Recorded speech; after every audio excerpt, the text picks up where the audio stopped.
A former White House official and renowned scholar specializing in Korean affairs believes the first summit between President Lee Jae Myung and his U.S. counterpart Donald Trump may offer the two leaders the opportunity to adjust their alliance to allow for a stronger security posture. Our Kim Jung-sil reached out to him.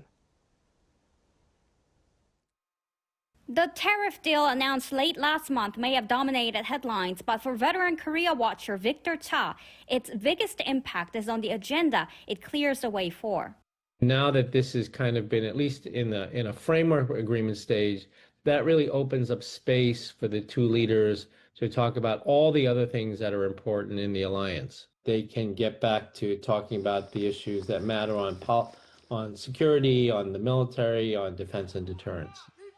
That, he says, could set the stage for adjustments not just in policy, but in the alliance itself. I think they will. There will be some changes coming to the alliance. We've already seen them on the economic side, but there could also be some coming on the security side. Could you give us an example on what changes could come, and if you can just predict? We know very clearly that President Trump wants Korea to pay more for the stationing of U.S. forces in Korea.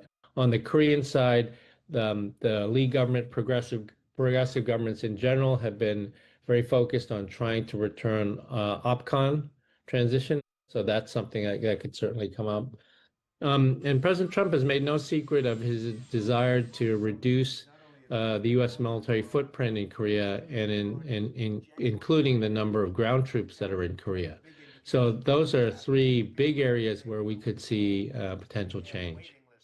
Dr. Cha says any troop drawdown could be part of a broader alliance modernization, pairing fewer ground forces with more air and naval power and stronger South Korean intelligence and surveillance.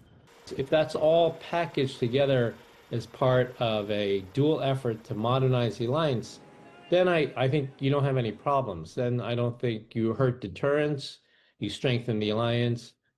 But he warns that acting without consultation could have the opposite effect.